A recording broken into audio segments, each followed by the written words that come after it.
سلام البنات، مرحبا بكم. انا دابا جيتكم فيديو جديد. غادي نقدم لكم كيكه بلا كريم وبسيرو. هي هاد الكيكه كتكون من 3 الطبقات، ونتوكلوا على الله وغادي نبداو بلا جينواز. غنقدم لكم المقادير. اولا هنايا انا عندي 2 البيضات بالصفر والابيض. هنا عندي 3 كبار ديال الزيت، 3 كبار ديال الحليب، و3 كبار د السنيده. وهنايا عندي 5 كبار ديال الطحين. وغادي ناخذ 1 ساشي ديال خميره كيميائيه، وواحد الفاني. انا عندي هنايا الخميره عندي ديال 15 غرام. ديال المغرب كتكون ديال 7. اذا كنت متاكد وقيله ديال 7 ديريها كامله. انا ديال 15 ما غاديش نديرها كامله، غندير منها غير المهم غنخلي فيها واحد شويه باش كتجي هذيك. غادي نديرو البيض، نديرو ليه سنيده ثم الزيت،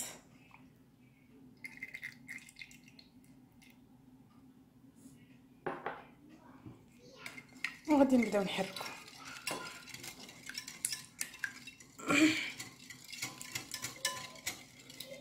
غادي نضربو هاد البيض مع السكر والزيت مزيان حتى يندمجوا مزيان.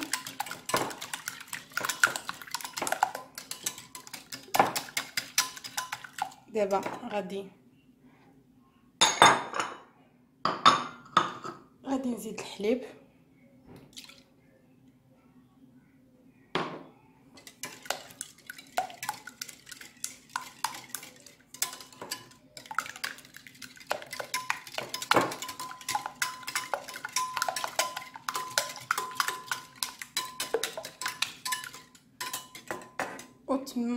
من بعد غادي نزيد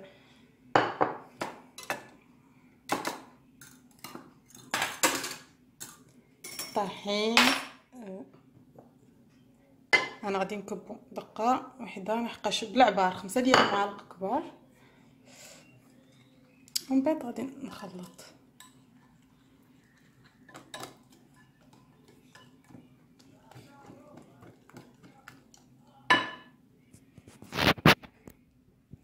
المهم انا باقا كنحرك حتى كنجمعوا كاع الطحين ديالنا.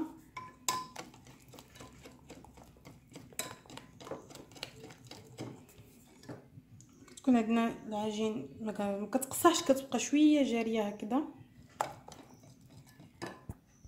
المهم غادي نحركوها كتولي كاع العجينه متجانسه بحال هكذا. دابا غادي نزيد الفاني،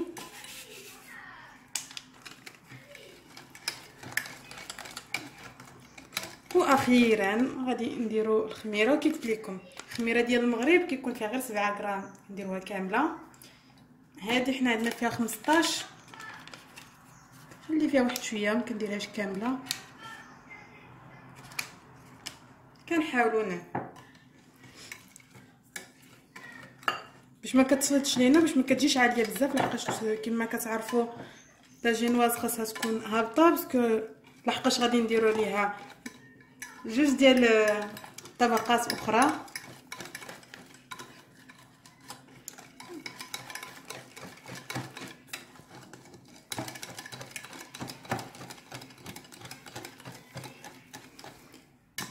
دابا انا غادي نستعمل هذا المول هذا عندي فتقدا باش غادي ندير فيه العجين ديالي وندخلها للفرن.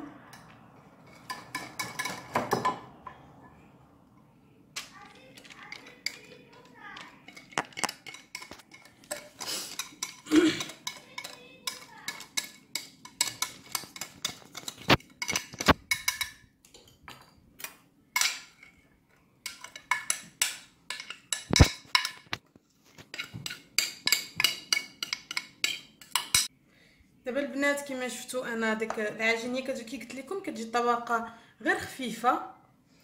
دابا انا غادي ندخلها للفرن ونطيب نوليو نتلاقاو. الكيكه دابا ها هي وجدات. انا دابا خرجتها من الفران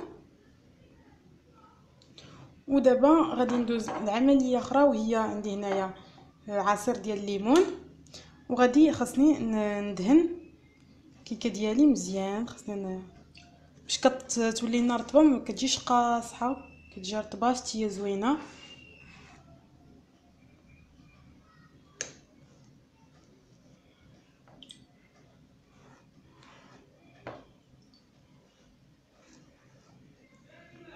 هي باقا سخونه، انا عاد خرجتها من الفران ونيشان غادي ندهنوها بحال هي كتكون باقا سخونه وكتشرب لينا هذاك العصير ديال الليمون.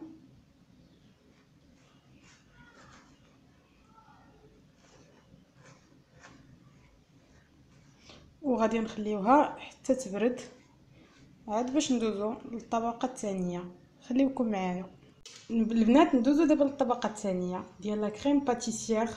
بينما دابا انا خليت لا جينواز ديالي كتبرد، وباستعمال الكاس، هذا الكاس ديال العبار هذا اللي كيكونوا فيه هذا لي فالور هنايا، انا عبرت نص لتر ديال الحليب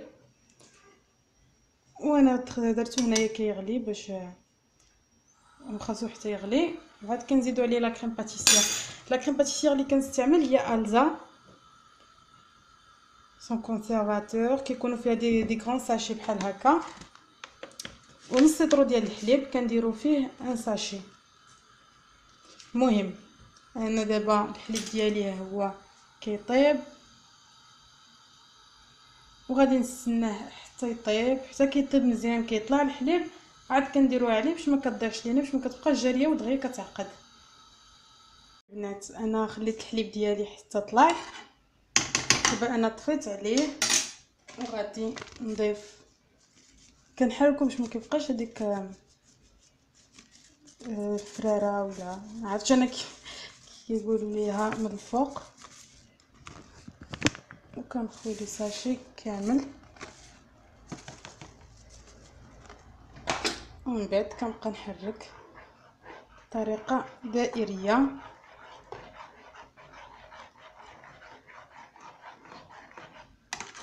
كما شفتوا انا ما درت لا كريم ديالي حتى طفيت على الحليب حتى طلع وطفيت عليه. عاد كنديروه وكنبقاو نحركوه هكذا حتى كتعقد. غير خاصك تبقى تحركها باش ما كتحقاش لك الكريم كتجمع حبيبات، كدير بحال الطحين ملي كنزيدو الطحين على العجين. دابا هي تجمعات كما كتشوفوا لا كريم ديالي عقدات.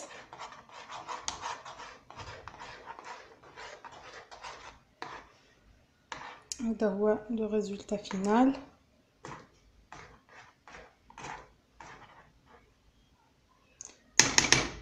هي غادي نستعملها حتى تبرد، يعني دابا غادي نخليها تبرد حتى تبرد مزيان وعاد غادي نوريكم لا سويت. كما كتشوفوا هنا الكريمه ديالي بردات ولا جينواز حتى هي بردات ولات فتيه. دابا ملي كنقيسها ما بقاتش قاصحه كيف ما كانت في الاول، يعني انها شربات هذاك العصير ديال الليمون اللي درت ليها. وغادي ندير الطبقه الثانيه من فوق لا جينواز.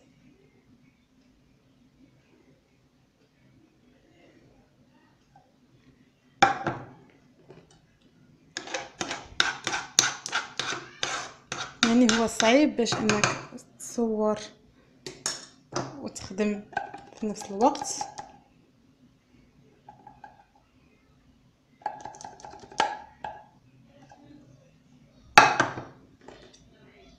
انا خاصني نصوبوها باش نغطيو كاع لا جينواز باش متبقاش باينه لينا.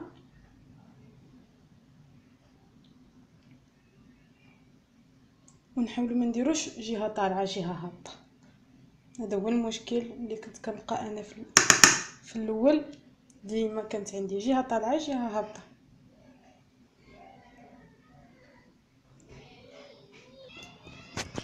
البنات انا هانتوما كيما شفتوا غطيت كاع لا جينوز ديالي كاع الاطراف ديالها باش ما تبقاش عندي فراغات.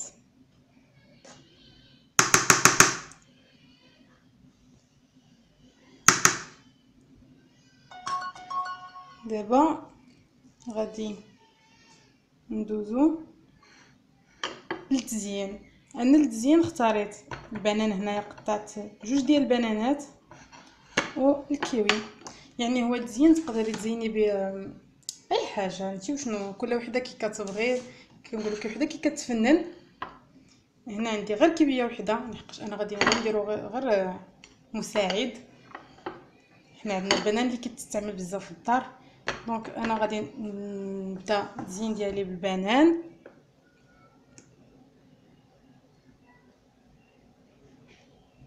بهذا الشكل هذا.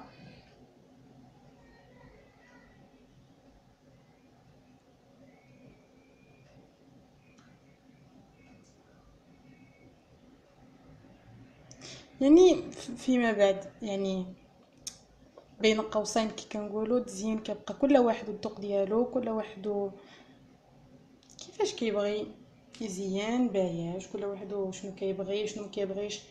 مثلا حنايا يعجبنا البنان كاين اللي كيعجبهم التفاح، تقدري تزوقيها بالتفاح، الفريز، الكيوي كما قلت لكم. يعني كاع لافوكا، كاع انواع الفواكه صالحه، كلشي صالح.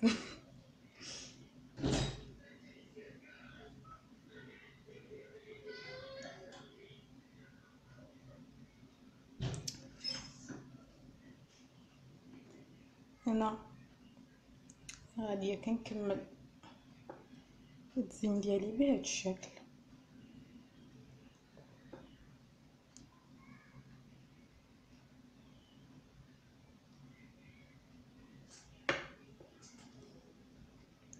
يعني هو واخا كان انا قلت لكم في الاول، انا قلت لكم خاص لا كريم كنخليوها حتى كتبرد، ولكن ما خصناش نخليوها تبرد. يعني في مره خاصها تكون باقي شويه دافيه. انا كنحس في السخونيه ملي كنقيسها دابا وانا كنزين هاد الطبقه هادي، وكنديروا ليها الفواكه قبل ما تجمد، لحقاش الا جمدت واخا غديري ليها الفواكه غير ديري الطبقه الثالثه غادي ما غاديش تشد. يعني ضروري خاص ديريها هي الاولى. ودابا غادي نكملوا مزيان، غنردوها تبرد، وغادي بحال هاد الفواكه غادي يدخلوا في لا كريم. البنات انا هذه هو الطريقه ديال التزيين، انا اختارت باش نزين بهاد الطريقه. يعني بنان وكيوي. دابا غادي ندخلها للبراد او الثلاجه كي كنقولوا حنايا باش تبرد، وعاد نديروا الطبقه الثالثه. يلا البنات دابا غادي ندوزو للطبقه الثالثه ديالنا، وكنستعملوا فيها عندنا كاس كبير ديال عصير ديال الليمون، يعني طبيعي. عندي جوج ديال فلون د المغرب، هذا اللي كيكون هنا في فرنسا مع كيكون عند الجزاره. المهم جوج هنا، وكنديروا ليه السكر على حسب الذوق. انا باش انا درت جوج ديال المعالق كبار ديال سنيده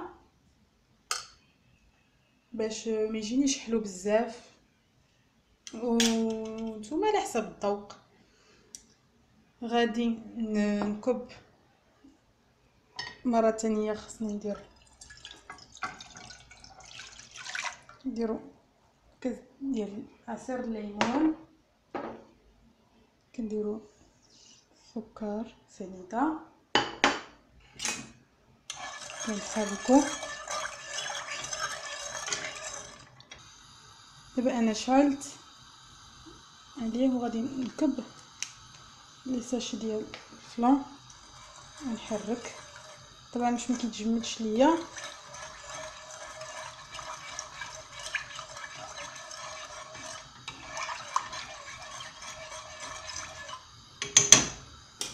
نزيد لو دوزيام ساشي الفلان الثاني، وغادي نبقى نحرك.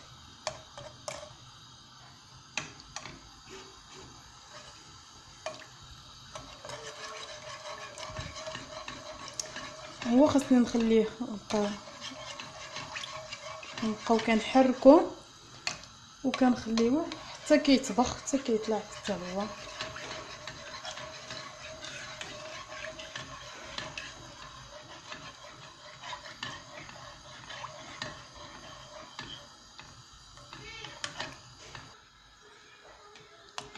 هو نبقاو كنحركو حتى كيغلى، حتى كيغلى مزيان مزيان مزيان. غير هو كما شفتوا انا درت فيه الفلون، عصير الليمون حنا خلطناه مع الفلون، يعني انه غادي يجمد. كي كنقولوا السر ديال هاد الطبقه الثالثه هو انه غير كيبدا يطلع هاد الليمون، غير كيبدا يطبخ خاصنا نديروه نيشان على الحلوه ديالنا باش كيجمد عليها وكيجمد على الفواكه اللي زينا بهم. حقاش الا جمدنا هنايا كنلقاو مشكله نقدروش نوليو عاد نحركو، يعني كيجمد وكيضيع وخاصك تعاودي من الاول.